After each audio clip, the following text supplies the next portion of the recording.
I'm Dr. Tyson Marostica. And I'm Dr. Derek Moore, and we are your sports quacks.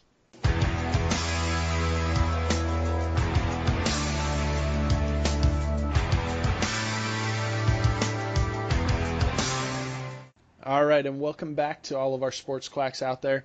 Today we're going to be talking a little bit about chiropractic and the nervous system and how these two relate to each other, how we believe that we can use chiropractic care to affect the nervous system, and just want to talk about overall theories and philosophies that we've heard while we're in school, we've heard from other chiropractors, because I think it's a topic that is very broad. It's hard to really, in my personal opinion, it's really hard to nail down an explanation for what chiropractic does in a lot of ways. So I'm going to talk to you. I want to ask you, Derek, first.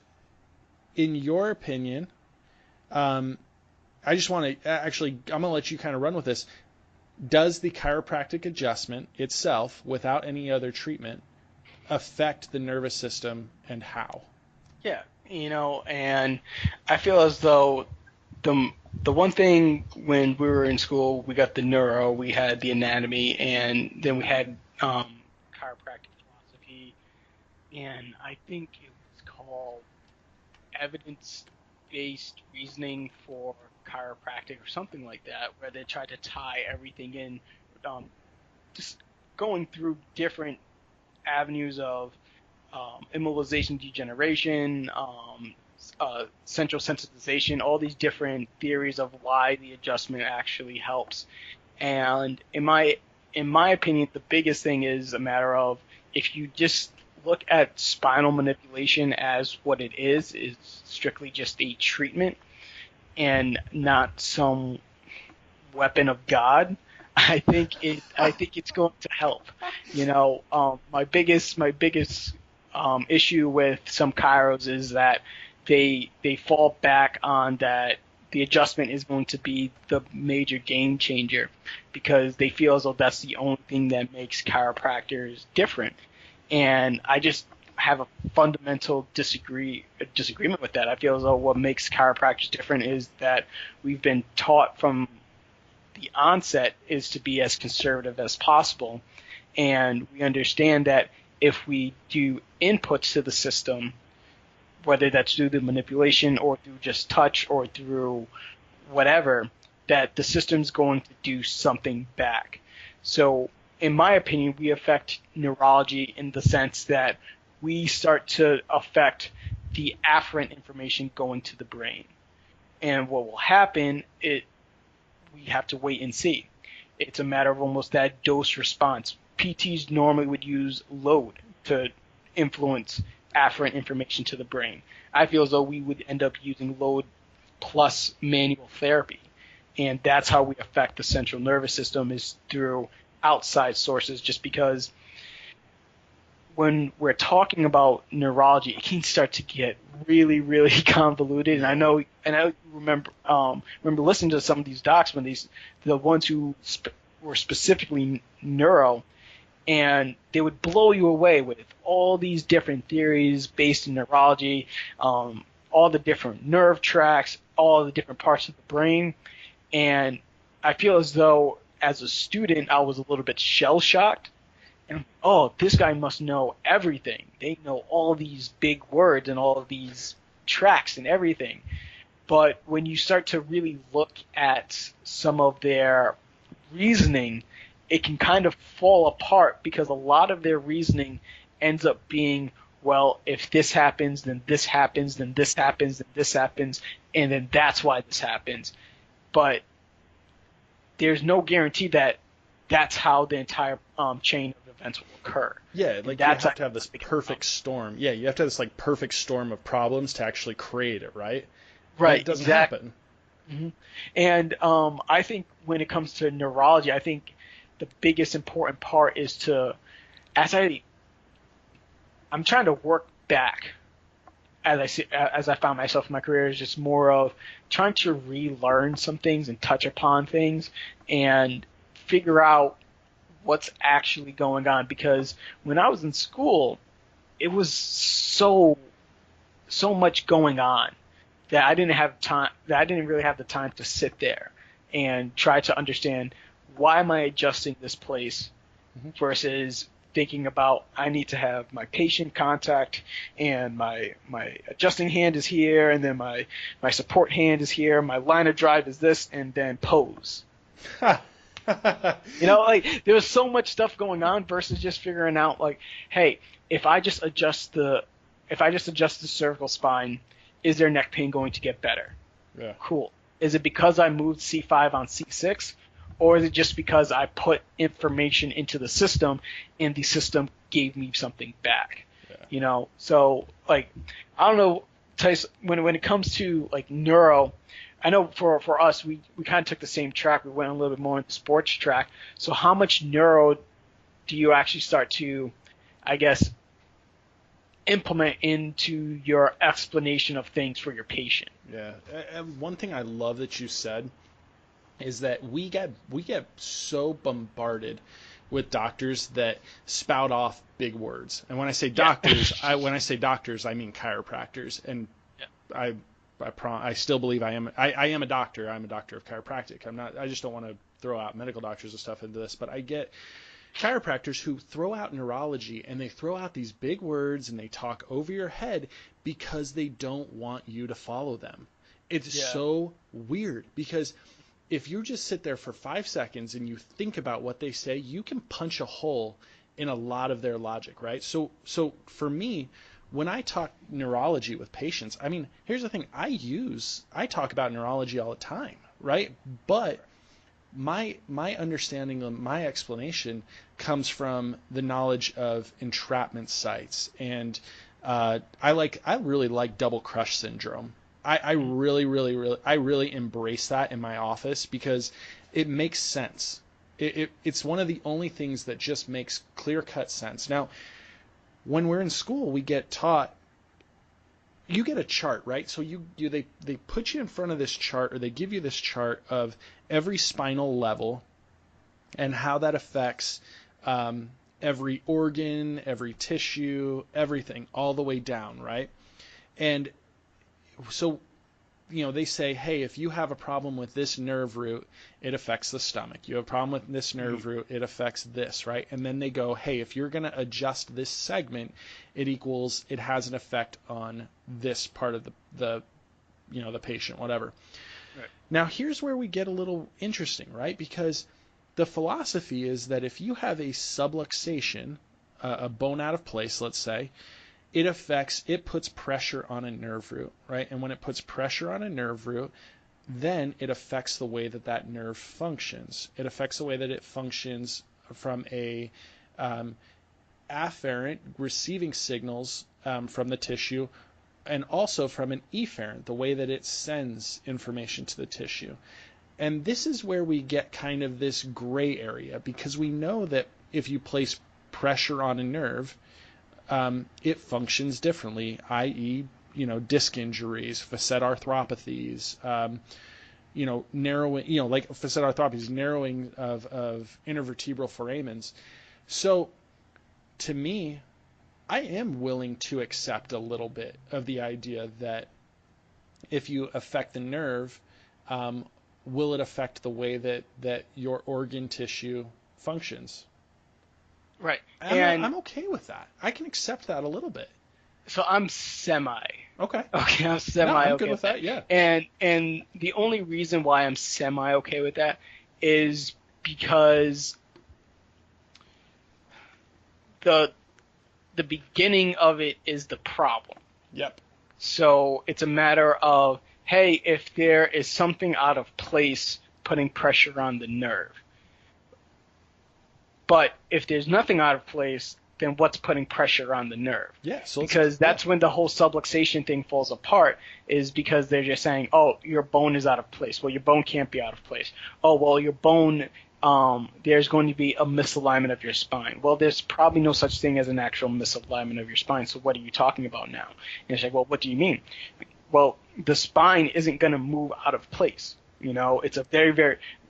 Go through dissection. When you try to take it apart, like the spine is that posterior longitudinal ligament, that and that anterior longitudinal, it's not allowing anything to move. No, that stuff's locked down. It's locked in. So what they're trying to say is that there can be like these tiny millimeters worth of motion in the spine causing these problems. But in that case, in my opinion, the human body would have to be such a highly sensitive system for that to really be problematic. Whereas if you and I work in more of a sports oriented field, the way these people take lumps and the things that just general population, I'm an athlete, just the things that general people do on a day-to-day basis, if a tiny millimeter worth of misalignment were to cause all of these problems, then every time you broke an arm, every time you slipped and fell, you would be destroyed. You would fall apart. Yeah. So I feel as though I feel like the subluxation theory makes the human body and the way that the body responds to trauma more sensitive than it actually is. It presents it as a sensitive structure, which I don't think so. I think the body's more robust than that theory. Well, but think about that. You say that right there, where people come from the thought that the body is easily upsettable, but yet if you put the body in the right place, it easily heals itself. Right. So, right. If we believe that the body is an innate, it has an innate, ability to heal itself, which I agree with. I actually like that.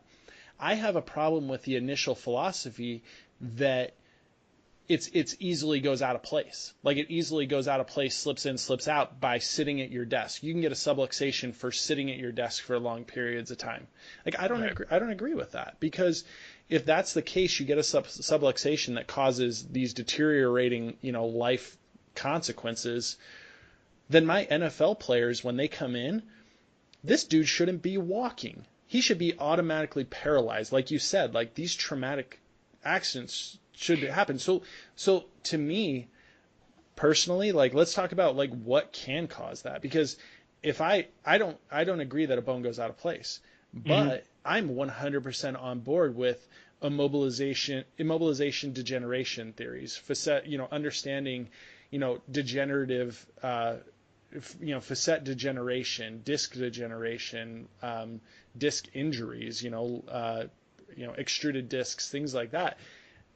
To me. But then, so like my issue with that is you're saying that if something is not moving, it's going to degenerate. Yeah. That's because that becomes like, right. That goes back to the philosophy of, does a joint get inflamed, right? Because inflammation degenerate, that like the movement, it doesn't move, therefore it becomes inflamed, it becomes painful, and then it degenerates. Right. Because like my issue with immobilization degeneration is mostly just from, once again, the science that it's based on. So in chiro school, when we started to talk about it, that it was all about the rats, and they immobilized the rat's tail, and all of a sudden it became like inflamed and fell apart, and they killed the rat, or whatever happened to it. Mm-hmm. But it's a matter of you immobilized it. It could not move. That's, in my opinion, not happening in the human body unless you have a spinal fusion. You can have stiffness in the joint, but it's definitely not moving. You get what I'm saying? Yeah. Well, let me jump in there. Yeah. If I'm good with, I'm not going to say like if a joint is immobile, it probably won't degenerate. But I'm okay with saying, hey, a joint has lost a range of motion, so the joints that act around it are more likely to degenerate above and below segments, or facets on the opposite, the opposite sides, contralateral sides, things like that. Like that to me makes sense. Excessive motion in areas where there shouldn't be motion, to me, would be subject to degenerative processes. Okay. See, like, because I don't like the idea that one joint gets locked down, so it becomes inflamed, and that pushes on the nerve. I don't like that idea. Right. So you would say that and in that case you would think that the other two motions were more problematic, or because when we are talking about, okay, well, let's just keep it simple when we're talking, all right, it's L2, L3, L4. Mhm. L3 on L4 isn't moving, so we're saying that L2 is a problem now and L5 is a problem now. Could be. Okay. Could be. But then my issue with that is for chiros, if the adjustment is going to work, they're saying that they can adjust L3 on L4. You get what I'm saying? Yeah, yeah. Because it's a matter of we we don't know this for a fact, but it's still unproven whether or not we can mobilize specific joints in the spine. You're opening up a can of worms, dude. You're Yeah. going deep. I know. Here because I had agree. to. I agree. Right, Like, I want to create motion, but here's my thing: when I adjust someone, where I create motion, in my opinion, is where it's needed. Like, because it's not, to me, I'm not. Here's where I had an argument with I remember this argument with a professor, and it was very open because it frustrated the crap out of me because I said, well, okay, you're telling me that we need to be specific when we adjust, and we're adjusting specific joints. So you tell me, when I adjust someone, should I hear one pop, right? And the professor looks at me square in the eyes and says, if you do it right, yes. And I went, well, I'm never going to do this right. Like, I'm never going to succeed in this profession because I never get one pop. That doesn't make sense to me because, especially from the fact that, like, if you move one facet joint, you have to move the other. Right. They have to move together. It's like saying, hey, when I adjust one SI joint, like, it's a ring, like it doesn't move the other. That doesn't make sense. So Yeah. backing down. Hold on. Let me back up because I'm with you there because I'm with you in the fact that this is where we get to be all convoluted and trying to, this is where chiropractic gets a little bit hazy and a little bit crazy. But let's back it. Let me ask you this: from creating motion, if we improve the mobility in the spine, right? Say we're adjusting because, hey, you have decreased movement in the lumbar spine, and you show you do show neurological symptoms, like you do show signs of sciatica, femoral nerve entrapments, and we can't locate the entrapment site in the hip. And so we know that it's higher up. If I'm adjusting you, or say that, I'm creating motion, would you agree that motion can decrease neurological symptoms? Or would you use an adjustment to affect those neurological symptoms? To affect the, oh, okay, right, yeah. But when I'm explaining that to a patient, I'm trying to tell them, hey, this pain is most likely coming from your lumbar spine versus peripheral entrapment, I will usually say it's because of sensitization, where it for some reason or not, the back is what's really kind of causing this pain. There's something going on in the lower back, and through the assessment, we'll usually see whether or not that there is either an inability to control positions, which is usually what I end up seeing just if we're just talking about a disc, or sometimes if we're just talking about mechanical low back pain, or like a really kind of flared up facet. When I'm adjusting, I'm really thinking about, okay, the adjustment's going to affect the joint capsule, and then the joint capsule will affect the central nervous system. And then then you can go into just the paraspinals, which now through the HVLA, the high velocity, low amplitude adjustment, that can affect what are they called, muscle spindles and Golgi tendon organs, and that can go through the pain gate theory, and that can affect some pain symptoms. So there's a lot of things going on, but in my opinion, I don't think that I'm moving the segment that's putting the nerve in a problem. Yeah. Does that make sense? Yeah, absolutely. So we're talking about desensitizing that area. I was reading a study Right. as I was preparing for this article, and essentially it was research done by a not it was done by a chiropractic group, right? Which is wonderful. They were doing research on joint mobilization and essentially desensitization of the central nervous system, and they found that any work that was done on any tissue attaching to the spine, whether that's paraspinals, QL, multifidi, that type of work, or the adjustment itself, they found that had a desensitization effect on the nervous system, right?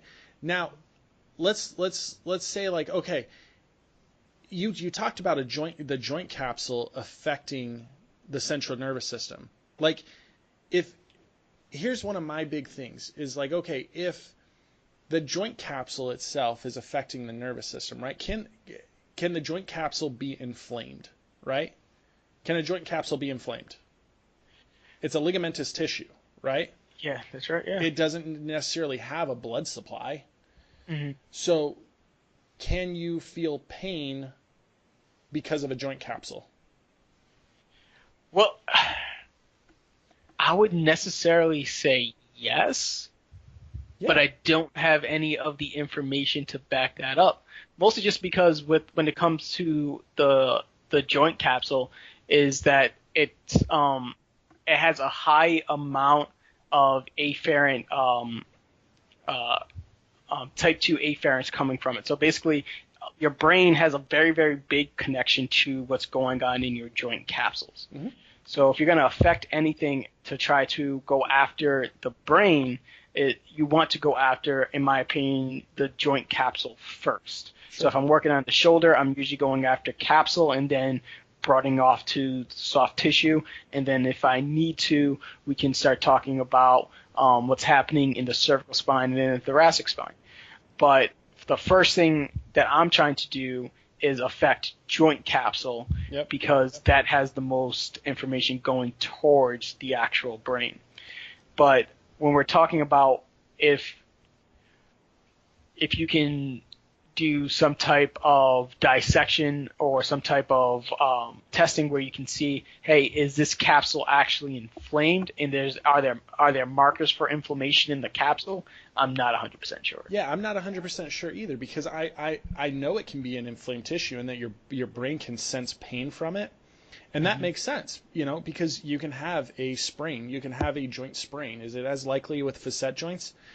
No, but it can happen. It's more likely to me. It's far more likely in the cervical spine and thoracic spine to see that kind of situation. So, like, hey, you get someone in, they have that sharp pain. It's not rib, it's not a rib out, and it's more central. Then yeah, absolutely. Like, I'm good with a joint capsule and a joint capsule issue, or a facet problem. Now, to me, I mean, here's where we get really interesting with, this is where we get kind of into that that sensitization kind of debate, and that's where I'm at. Like, that's when it comes to all of this. Like, my goal is, as a chiropractor, is diagnosis is key, right? I want to look through, if somebody tells me that they have some sort of neurological symptom, and you got to think, like, I come from the realm of, I deal with a lot of pain situations. I do wellness care. Like, I do wellness care. Right. Patients that are asymptomatic, absolutely do I adjust them, because I know the benefits of a chiropractic adjustment. I do understand, and I live and abide by the fact that chiropractic adjustments help maintain quality of life. I agree that they can have neurological benefits, wellness benefits. People feel better when they leave. Now that I went off on that ramble, I'm going to try and bring it back in. Sorry. Ugh, that's what I do. Crap. But basically, like, when I do a diagnosis, I'm going to rule out because I see pain. I'm going to rule out peripheral entrapment first. Mm-hmm. And even when I do see a peripheral entrapment, there is still that underlying, hey, this could still be a sensitization from a disc injury. This could be, sensitized from the paraspinals and how they interact. And then I love that I can use an adjustment as a to affect the tissue, paraspinal tissue, and that adjustment can affect the muscle spindles and get them to relax. Right. Right. And I agree.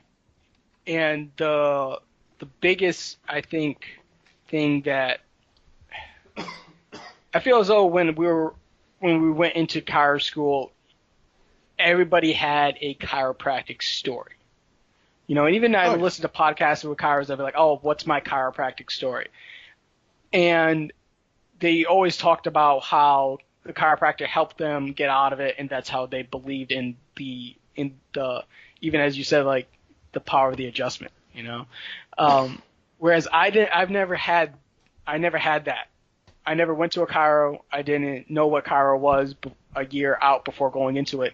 And when I do, as you said, wellness care, patients who are asymptomatic who come in, and I don't have issues not adjusting them.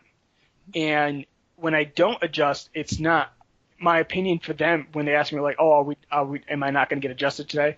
I'll say like, hey, if you want it, sure, we can do it. Some people just like to be adjusted.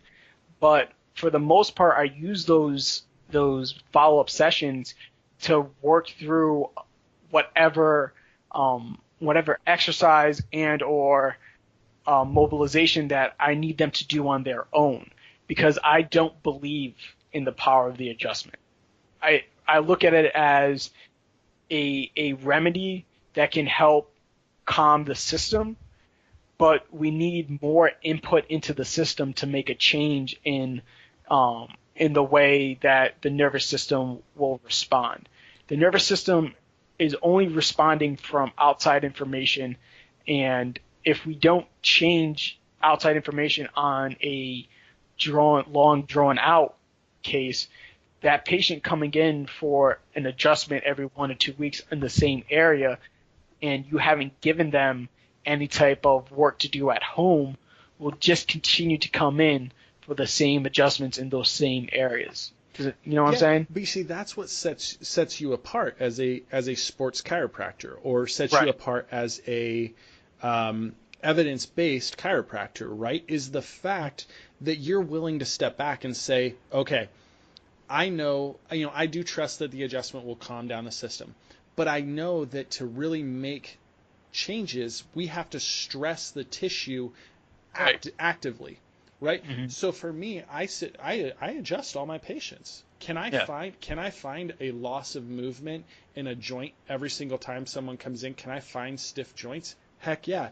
That's why when somebody goes out and like chiropractors get you at the mall and they go, oh, let me do a spinal screening on you. Can you find it restricted motion? Heck yeah. I'm going to find restricted motion on every single one of those patients or those people that walk by. But does that mean that these people are desperate for chiropractic care? Not necessarily. But let me be honest. Like if you have restricted motion and I adjust you, are you going to feel fantastic? Heck yeah. Like you're going to feel a night and day difference if you've never had it done before. Mm-hmm. When that first time you get someone to, I'm going to say this is going to sound real harsh, but the first time you explode through somebody's thoracic spine when they've been sitting at a desk all day, they're going to absolutely love you. And to me, that is the power of that chiropractic adjustment. When I talk about the power, I'm not turning your lights on. Oh, you're not turning that power on, man? Oh, all right. I thought you were. I'm not spiritually healing you by putting a force through you. Like, no, that stuff is crazy. But I'm giving you mobility where you've never had it before. I'm going to change your world. And I'm good with that. Like, that makes sense to me. So when I explain to patients how I'm going to affect them and how I'm going to affect their life, I'm sitting there teaching them about movement, the importance of movement. And I'm not saying like, oh, go swing from the jungle gym or the monkey bars out at the playground. Like, you need to move, brother. Deep squat every single day. Forget sitting at a desk. You need to stand and do 50 squats. You need to quit your job tomorrow. No, like, yeah, exactly. Like, that's the stuff that we talk about. But here's my thing. You have to, when you educate patients on chiropractic, to me, I'm okay with teaching the power of the adjustment. But what scares me about certain things is teaching that the adjustment has this greater neurological impact than it does. But here's my thing. For me, I did have a couple of those chiropractic experiences before school. Mm-hmm. Now let me say it wasn't like crazy. And most of it revolved around pain. And as being a golfer, I was subject to sciatic type pain. I guarantee I have bulged and protruded discs, from that sport. Thank you very much, rotational sports. They screw you over for life, but they get you addicted. That's why you see 70-year-old men playing softball when they really, they become rotational sports for some reason are addicting. So I've had those experiences with chiropractors. So I'm good. I'm open to talking about, hey, can this possibly do it? But I always explain to my patients, hey, if they come in saying, hey, I read somewhere that chiropractic can do this, I'm going to look at them and say, to be honest, there's no evidence that completely supports that, but am I open to that? Yeah, I'm open. And but the problem is I'm an open skeptic. Yeah, right. When I have a patient say like, hey, I can go to the bathroom now. I'm not as constipated. I'm like, cool. That's it. I don't take any. If you want to say like, oh, could that have happened? It's like, I have no idea. Maybe. Probably not. As soon as you start to try and explain it, you bury yourself in a rabbit hole, because guess what? Yep. Like, I don't know. Like, yeah, I'll explain it. I'll explain that maybe it was something pressing on a nerve, or maybe I can explain that if you can urinate now, hey, I adjusted it, maybe the psoas loosened up, maybe the femoral nerve relaxed, and then, hey, what, now you can hold an erection for longer than 2 minutes. Right. But you fall through that that fallacy of logic where it's just like, after this happens because of what just happened there, and I just don't want my patients dependent on me to fix their issues. Wait, you don't want some patient to like be determined, dependent on you to hold their erection for longer than a couple? No, like he doesn't need me to hold his erection. He can hold his. Can he hold his own erection, Derek? I'm hoping. I don't know. This podcast went off on a weird tangent. Here it is. But that's the thing. That's what's great about what we do, right? So here's the thing. Like, yeah, there's open-ended stuff. Like, I don't have all the answers to things. Like, I really don't. But here's the thing. My background in sports chiropractic, my understanding of how the nerves move from the spine, how they move peripherally, does give me a point of view that a lot of doctors don't have. Gives us, you and I both, we both have that standpoint of where we have that foundation is what I want to say. Mm-hmm. Right. So here's my thing. I'm okay with listening and reading and studying and finding these things, and these are going to leave us for topics to run on and a lot of great stuff to talk about. So here's the thing. If you're a chiropractor, if you're a student, don't get locked into one set thing. You can be open, but be able to sniff through the BS. Be able to question, and don't be afraid to question. So here's my thing. Does chiropractic affect the nervous system? Yes, it does. Does the chiropractic adjustment? Absolutely, it does. But there's still research to be done out there. And I know Derek and I will Derek's a lot more skeptic about it than I am. But here's the thing. Does that matter? No. Heck no. We can have great effects on the patient if you do a proper exam. You get proper diagnosis. The tools are there. You learn tools. You have access and you have knowledge. So trust it. This kind of went off on tangents. It's kind of weird, kind of different, but we want to we want to hear you guys. If you're a chiropractor and you have knowledge, you have background, you have more neurological background, information than us, please send us questions or send us ideas. We'd love to talk about them and debate it or bring someone on here. So, like always, follow us on Facebook, like us, or whatever, like us on Facebook, follow us on Instagram, follow us on Twitter and whatever. I'm not a tech guy. But There hit you us go. up, hit us up. We'd love to hear from you guys. Thanks for listening. We'll talk to you guys next time.